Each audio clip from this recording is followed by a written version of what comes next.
Chosen ones, this is it. What I'm about to say might feel like a wake-up call, but it's time to take the final step. You've been led here for a reason, and it is time.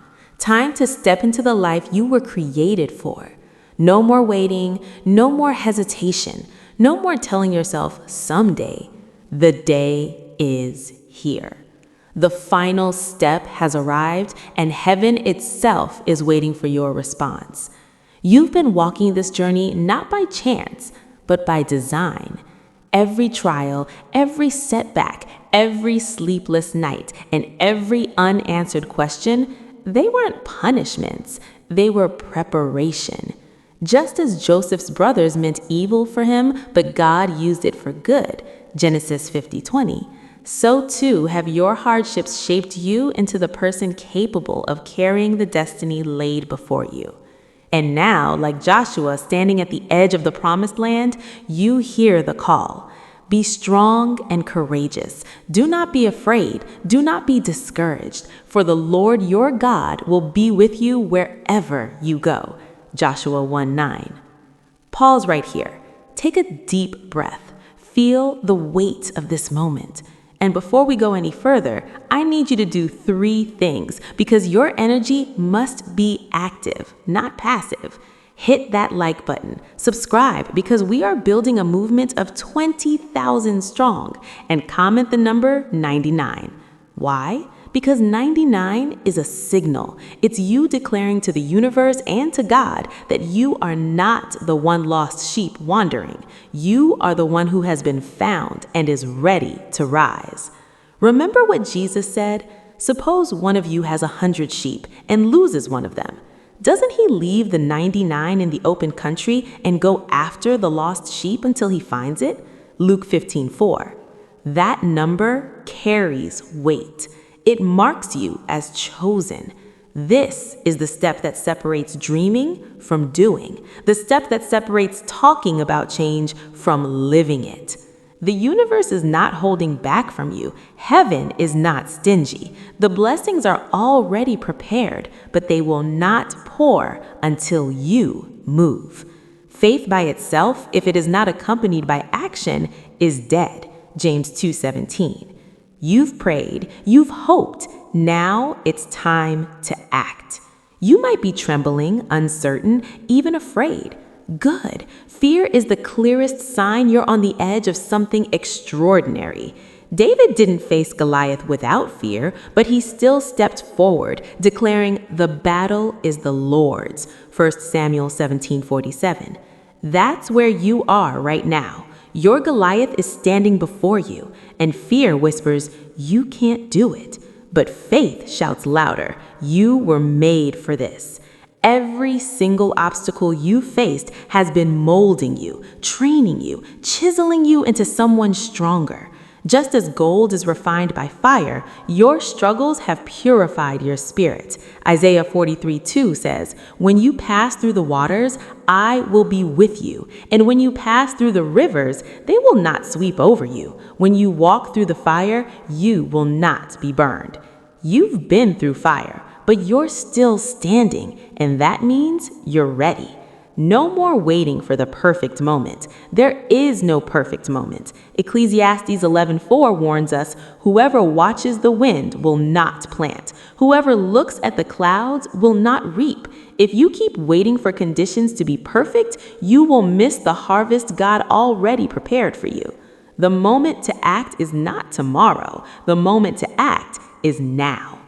Think of the people you admire: leaders, entrepreneurs, visionaries, artists, prophets, apostles. None of them waited until everything was lined up neatly.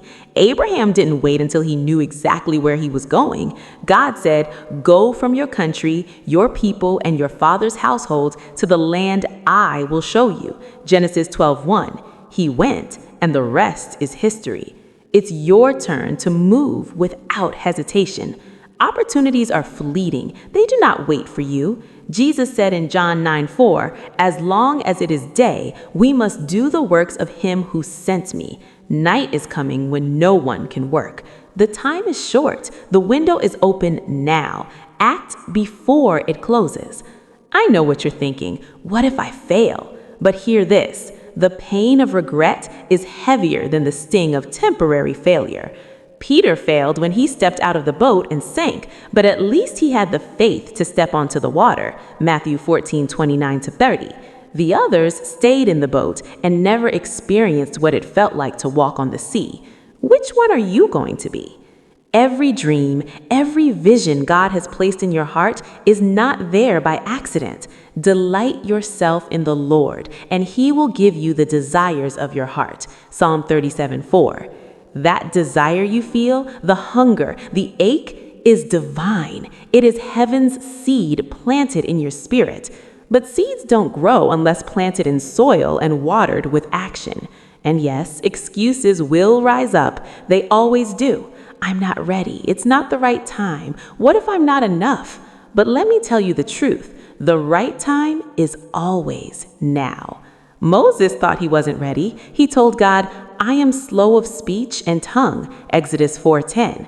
But God replied, who gave human beings their mouths? Now go, I will help you speak and will teach you what to say, Exodus 4:11-12. You don't need perfection. You need obedience. Your abundance is not out there waiting for some future you. It's here, hovering, ready to be unlocked by your boldness. The thief comes only to steal and kill and destroy. I have come that they may have life and have it to the full. John 10:10. That fullness, that abundance is your inheritance. But abundance is never delivered to the passive. It flows to the bold. Remember the woman with the issue of blood who pressed through the crowd to touch Jesus' cloak? Mark 5:27-29. She didn't sit back hoping for healing to find her. She reached, she acted, and her faith made her whole. That is the model. Doubt will tell you you're not capable, but doubt is just fear in disguise. And 2 Timothy 1:7 reminds us, for God has not given us a spirit of fear, but of power and of love and of a sound mind. That spirit already lives in you. Chosen ones, manifestation is not wishful thinking. It is alignment. Your thoughts, your words, your energy, and your actions lining up with heaven's plan. Jesus said in Matthew 21:22, if you believe, you will receive whatever you ask for in prayer. Belief is the seed, action is the water, and God gives the growth. Your story is not defined by your past. Paul said in Philippians 3:13-14, forgetting what is behind and straining toward what is ahead, I press on toward the goal. You are not bound to yesterday's failures. You are free to write a new chapter starting now. Your dreams are not too big. They are God-sized. Ephesians 3:20 declares that He is able to do immeasurably more than all we ask or imagine. If your dream doesn't scare you, it's probably too small. Dare to dream at heaven's scale and then dare to act. Timing is never wrong when it is God's timing. Habakkuk 2:3 says, for the revelation awaits an appointed time. It speaks of the end and will not prove false. Though it linger, wait for it. It will certainly come and will not delay. Trust the process. The delays were not denials. They were divine preparation.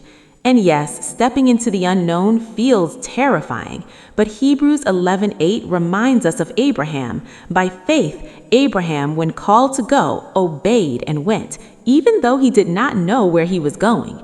The unknown is not your enemy. It is the canvas where God paints miracles. Nothing is more powerful than a person who refuses to quit. Galatians 6:9 urges us, let us not become weary in doing good, for at the proper time we will reap a harvest if we do not give up. You've come too far to turn back now. So here is the call. Take the leap. Step into the light. Act boldly. Refuse hesitation. Silence the excuses. Trust that heaven and earth are aligning to meet you halfway. And remember, if God is for us, who can be against us? Romans 8:31. Your destiny is not in the distance. It is here. It is now. One decision, one step, one act of courage. That's all it takes to move from waiting to living, from dreaming to manifesting, from hoping to having. Chosen ones, this is your moment. Answer the call, step forward, claim your destiny. The world is waiting for the light you carry, and heaven is holding its breath for your yes.